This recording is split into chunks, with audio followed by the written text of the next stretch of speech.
Eh, Hola Eric, buenas tardes.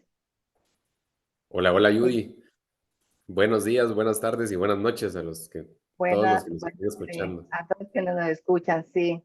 Muchas gracias por aceptar esta invitación, no solamente para este podcast, sino también para todos, para ser parte de Vive Compliance Magazine. Desde Guatemala nos estás acompañando. Muchas gracias por estar aquí. Saludamos primero a todos los oyentes en este primer capítulo que nos estamos aventurando los dos, que no tenemos mucha experiencia en podcast, pero que bueno, aquí estamos. Sí, pues encantado Judy de poder acompañarte y de poder fomentar el tema de compliance en Latinoamérica. Pues siempre ha sido un gusto estar, digamos, acompañando a la revista y a Vie Compliance. Sí, muchas gracias. Sí, Eric, de verdad que ha sido una fortuna tenerte en este ámbito educativo, en este ámbito de llevar, digamos, a América Latina, a todos los países de América Latina por esta senda del cumplimiento normativo, de la ética empresarial, de la responsabilidad social. Pues contémosle un poco a nuestros oyentes lo que estamos pensando hacer con cada episodio, ¿no? De empezar como a complementar o a tratar temas de compliance, de ética, eh, traer expertos de la industria, hablar de casos de empresas exitosas en compliance. ¿Qué otro tema se te ocurre? Sí, al final es fomentar un espacio colaborativo de aportes que nos puedan ser de utilidad para el trabajo diario, para las personas que ya se dedican a compliance o las personas que están interesadas en el tema de compliance. Al final, el propósito es poder obtener mayor contenido, mayor información y que podamos construir entre todos pues ese conocimiento, podamos construir información, podamos discutir cuestiones técnicas, podamos discutir legislación, podamos discutir pues también metodologías, políticas, diferentes temas relacionados siempre a los elementos de los sistemas de gestión de compliance y de las diferentes temáticas y áreas de las cuales podrían desprenderse, ¿verdad? Así es, muchas gracias, sí. ¿Por qué no empezamos contándoles un poco a los oyentes qué haces tú en Guatemala? ¿Cómo desarrollas esta labor del compliance? Muchísimas gracias, Judy. Pues encantado. Al final ha sido un trabajo que ya lleva varios años, ¿verdad? Donde hemos venido promoviendo el tema de compliance en el país. Pues afortunadamente hemos podido acompañar a diferentes organizaciones, empresas en la implementación de mejores prácticas, ¿verdad? Entonces, yo arranco mi vida relacionada al tema de compliance precisamente en Transparencia Internacional, ¿verdad? Hablando el tema de cómo prevenir la corrupción en el sector privado, en las empresas. Y acá es donde conozco esta gran pasión y donde me involucro, digamos, 100% en poder acompañarlas, ¿verdad? Entonces, pues he tenido oportunidad de participar en diferentes proyectos y pues afortunadamente pues a eso me dedico, digamos, a ser director de proyectos de compliance relacionados a implementar estas mejores prácticas, a gestionar los riesgos relacionados a los temas éticos de las organizaciones. Hemos también venido pues participando en diferentes espacios, tanto en los diferentes sectores que hay en la sociedad, ¿verdad? Siempre fomentando estos temas, ¿verdad? Entonces, Claro. Y también tienes una participación activa en temas de capacitación. sí, precisamente al final, digamos, tengo la acreditación de poder impartir certificaciones o las formaciones de las certificaciones precisamente de normas ISO de gobernanza, que son las normas ISO relacionadas al tema de compliance, ¿verdad? De sistemas de gestión de compliance, sistemas de gestión antisoborno y las formaciones y las capacitaciones que al final siempre han sido también mi pasión, ¿verdad? Al final, pues tengo la fortuna también de impartir clases en algunas universidades, escuelas de negocios en Guatemala y en América Latina. Entonces, eso me permite pues también estar actualizado para poder implementarla en empresas, en organizaciones y en diferentes espacios. Pero justamente la capacitación y la formación es parte de la gran labor que se ha venido, que se debe desarrollar en nuestra materia, ¿verdad? Y principalmente el trabajar por esa profesionalización de los compliance officers y de la función de compliance en las organizaciones, ¿verdad? Así es, efectivamente. Bueno, yo creo que podríamos contar también o nos podrías ayudar a hablar un poquito sobre cuáles son los beneficios de este compliance, ¿no? Porque la mayoría de las empresas y de las personas siempre que se hablan de compliance, siempre se habla de cumplimiento normativo, ¿no? De la obligación legal que tienen las empresas de cumplir ciertas leyes, ya sea de su sector o ya sean leyes generales como la prevención del lavado de dinero, financiamiento del terrorismo o planes específicos que se deban cumplir. Pero además de este tema normativo, tiene una serie de ventajas y de beneficios más allá del cumplimiento de la ley. ¿Cuáles crees que podrían ser eso? ¿Cuáles son eso? En tu experiencia, ¿cuáles has visto que sean los principales beneficios de una implementación de un programa de compliance? Bueno, pues principalmente el fortalecimiento empresarial, ¿verdad? Vemos acá precisamente que es una oportunidad de que el negocio se desarrolle, se fortalezca y sea sostenible a largo plazo, ¿verdad? Y precisamente la norma ISO 37301 nos habla del éxito a largo plazo de la organización, precisamente en sostenibilidad. Vemos que se crea confianza con los diferentes grupos de interés, ¿verdad? Y recordemos también que al final la ISO nos habla, la 37301, de conocer las necesidades y expectativas de nuestros diferentes grupos de interés. Entonces, el compliance nos trae un concepto que a mí me gusta conceptualizarlo de esa forma, que es el tema de la empatía corporativa. Y es conocer precisamente qué es lo que esperan mis accionistas, qué es lo que esperan mis colaboradores, qué es lo que esperan mis proveedores, qué espera la comunidad, qué es lo que esperan los clientes de la organización, de la empresa o los usuarios, ¿verdad? Si no es diferente, porque al final es aplicable a diferentes industrias, diferentes sectores, ¿verdad? Pero precisamente conocer esas necesidades y expectativas nos permite precisamente tener opción a tener mejores inversionistas, nos permite tener al mejor talento que quiere trabajar con la organización y que se quiere quedar en la organización y que tiene confianza en la organización, ¿verdad? Nos permite también obtener mejores clientes, nos permite obtener también mejores proveedores, porque al final nos permite formar parte de ese, digamos, como que de una empresa, digamos, como tener esa acreditación y un seguro de ser una empresa responsable, con una conducta empresarial responsable, ¿verdad? Y eso va a va a llamar la atención al final de diferentes grupos de interés y de todos los stakeholders que van a tener relación con la organización, ¿verdad? Entonces, ese es, digamos, al final uno de los grandes beneficios, que son varios y que podemos seguir conversando acerca de esos beneficios, pero yo te digo, la confianza es uno de ellos, ¿verdad? Es uno de ellos que nos permite desarrollar los negocios y potencializarlos. Claro, esa empatía corporativa que me gustó ese término de verdad, porque como que engloba muchas cosas, pues es lo que mejora la reputación, ¿no? Que como tú muy bien lo explicabas sobre la confianza, ¿no? Porque el compliance, pues lo que demuestra es que la empresa tiene un compromiso con la transparencia, con la legalidad, con la ética en general de sus operaciones y que ese compromiso se toma desde la alta dirección, ¿no? Desde el órgano ejecutivo, desde el directorio, la junta directiva, como se llama en cada uno de los países de las distintas corporaciones. Y esto lleva a que haya un fortalecimiento de la cultura empresarial, ¿no? De que no solamente sea mi grupo, mi empresa, mi organización, sino que haya esta serie de beneficios gremiales, ¿no? Estos beneficios de los distintos rubros de las organizaciones en que se reconocen como empresas éticas, organizaciones éticas, ¿no?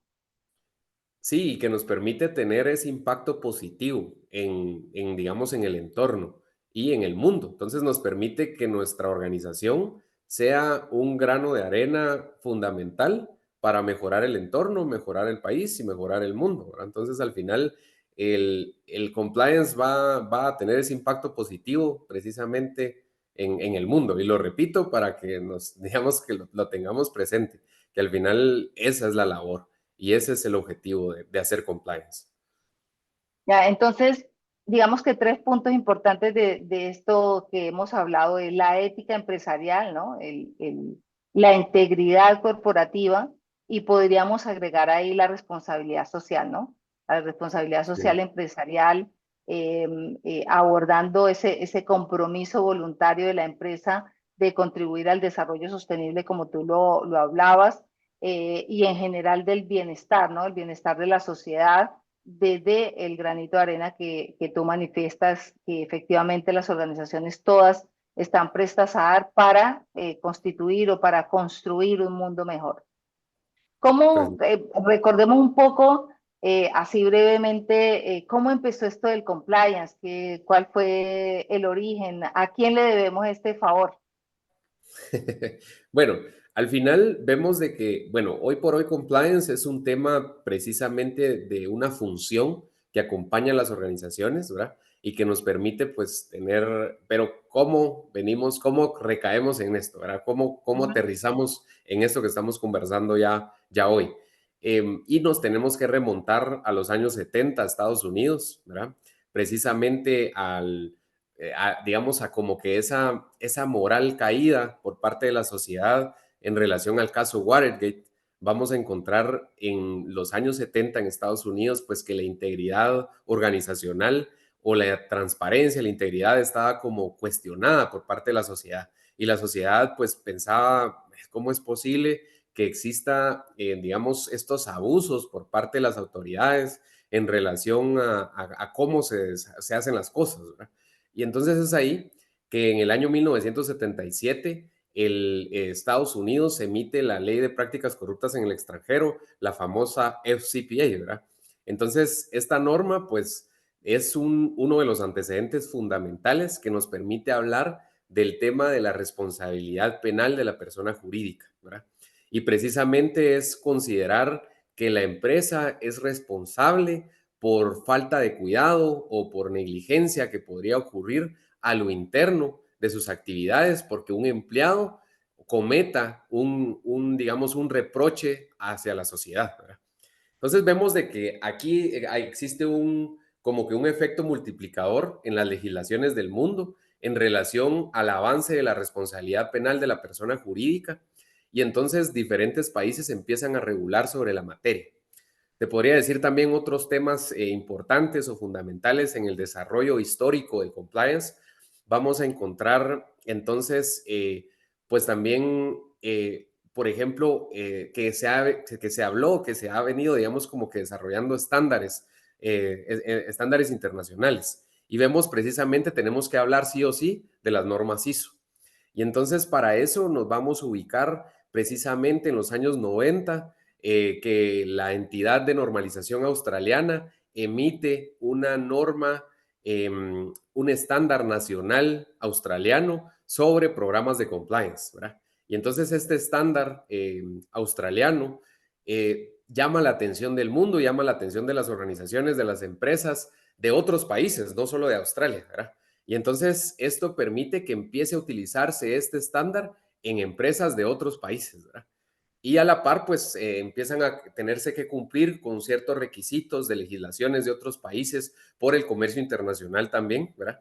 Y entonces vemos que en paralelo evolucionan las legislaciones de los países y evolucionan también los estándares internacionales. Encontramos también, por ejemplo, la Organización para la Cooperación y el Desarrollo Económico, que desde los años 90 viene hablando de un buen gobierno corporativo, ¿verdad? Entonces también se habla, digamos, como que ese tema de gobernanza, de qué forma se gobiernan las organizaciones. Y es ahí entonces donde sigue evolucionando el tema de compliance. Entonces, bueno, hablando entonces de estándares, las normas ISO siguen evolucionando, se implementa, se incorpora, por ejemplo, los sistemas de gestión antisoborno, ¿verdad? Que también tienen relación con, digamos, con la ley antisoborno del Reino Unido, entonces de la famosa UK Burberry Act, ¿verdad? Precisamente que también es como la versión de la FCPA, pero del otro lado del otro lado del continente, Del otro en lado otros del charco. continentes, ¿verdad? Del otro lado del charco, precisamente. que no sé si también lo decían por allá, pero en Guatemala decimos del otro lado del charco también. Entonces, precisamente encontramos esta evolución, ¿verdad? Esta evolución de los sistemas de gestión, ¿verdad?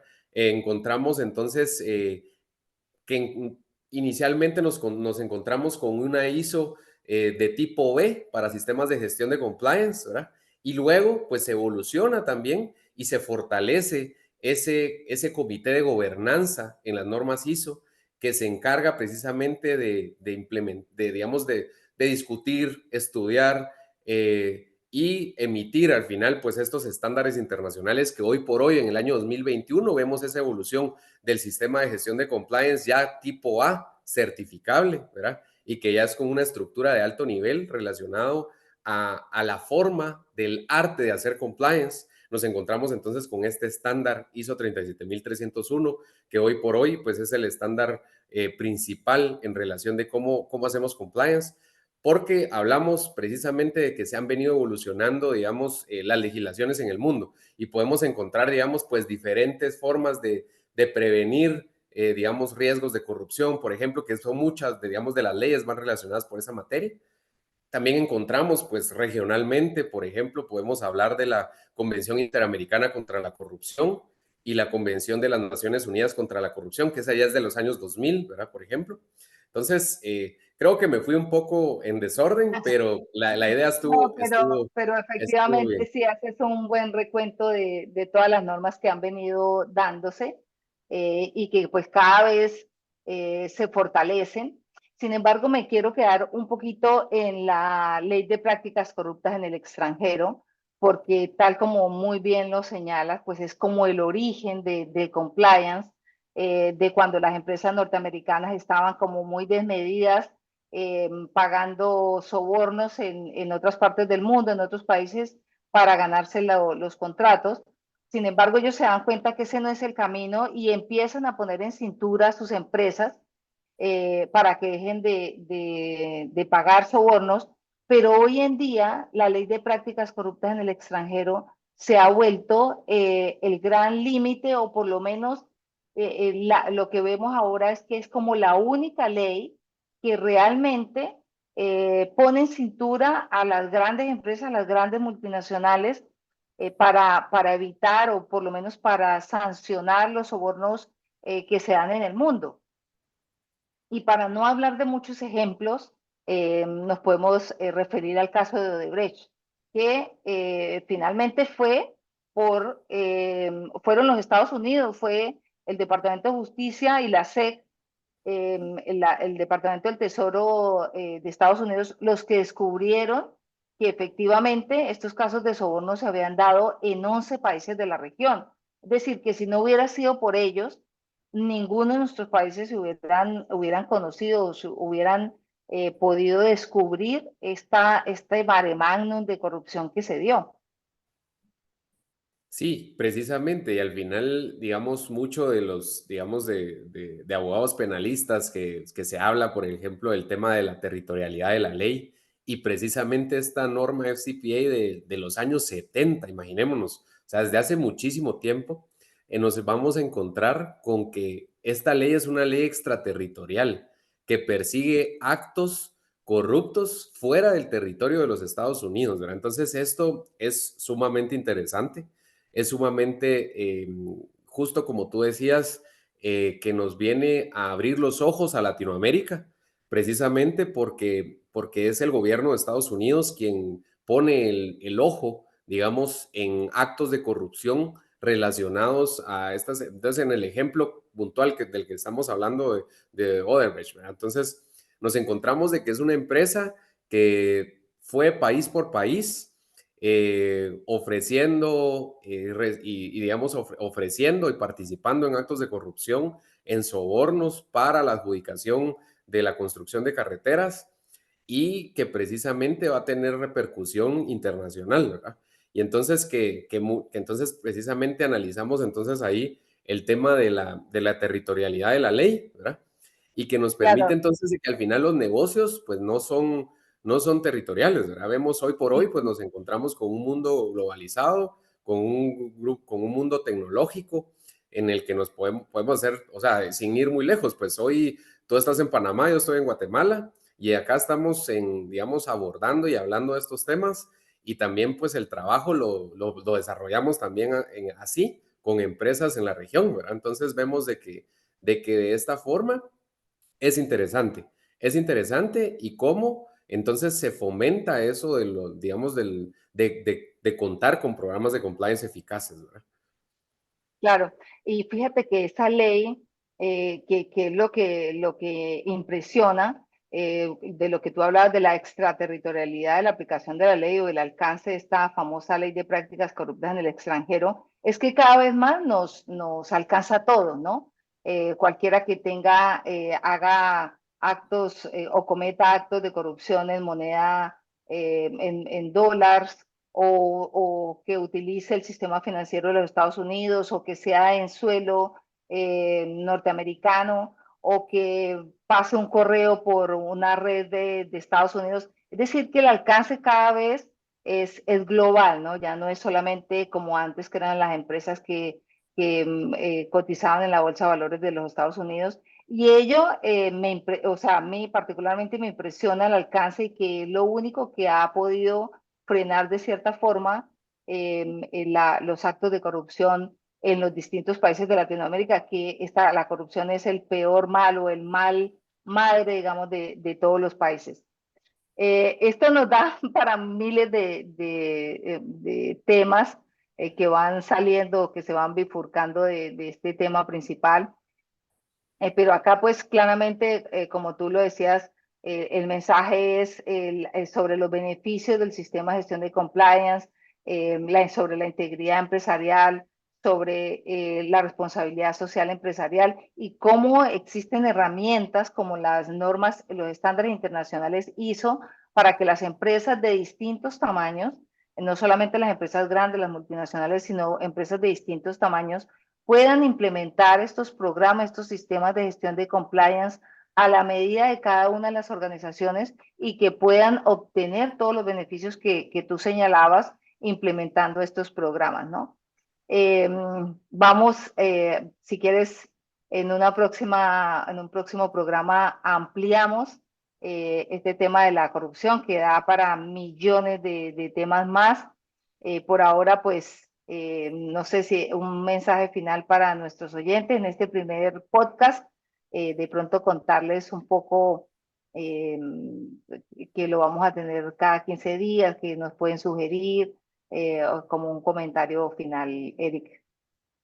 No, pues al final la invitación es que nos sigan, que sigan los episodios del podcast, que sigan al final el poderlo escuchar, por ejemplo, cuando vayamos en el carro, cuando estemos haciendo alguna actividad, incluso cuando estemos en la computadora conectados trabajando, podamos nosotros también recibir información y podamos nosotros también reflexionar acerca de todos estos temas que probablemente los hemos venido estudiando, probablemente los hemos venido leyendo, sabemos que existen las normas, que existen las leyes, pero la aplicabilidad, las experiencias que han tenido otras personas, digamos, el trabajo que han venido desarrollando, esas lecciones aprendidas que podamos reflexionar de otras empresas, de otras organizaciones, de otros países, nos permite aterrizarlo y tropicalizarlo a la empresa a la cual nosotros estemos asesorando o en la cual estemos trabajando, nos permite a nosotros pues venir a hablar de esto. Y al final, pues justo como hablábamos del fenómeno de la corrupción, ¿verdad? Que el fenómeno de la corrupción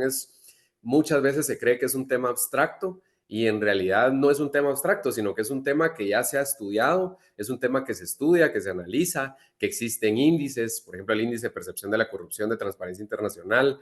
Existen diferentes puntos que nos permite abordarlo, y precisamente nos vamos a encontrar entonces con otro tema, como por ejemplo la ética, que muchas veces es considerada también, puede ser considerada como abstracta, y nos damos cuenta que realmente no lo son, ¿verdad? Y existen metodologías y buenas prácticas probadas, como el compliance, que nos permite utilizar esta metodología para implementar ética en las organizaciones y prevenir la corrupción. Entonces vemos acá que son temas que muchas veces hay personas que las consideran abstractas, que vemos que de forma técnica las podemos abordar y que nos va a traer múltiples beneficios para nuestros negocios, ¿verdad? Y nos va a permitir pues tener mejores organizaciones y nos va a permitir tener mejores entornos, nos va a permitir mejorar el clima de negocios y pues nada, invitarles a que se sumen, invitarlos a que nos escuchen, a que puedan formar parte, a que puedan hacer preguntas, que puedan promover temas,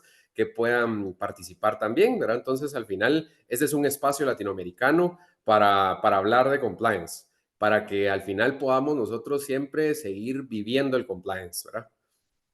Así es, Eric, muchas gracias. Pues tal como tú lo decías, los invitamos a que nos envíen preguntas, comentarios, nos sugieran temas para abordar en este podcast a través de nuestras redes sociales, del formulario de contacto de la página web o de nuestras redes sociales. Vamos a estar muy atentos a esas sugerencias, a esos comentarios y pues obviamente nos vamos a esforzar por responderlas en los episodios siguientes.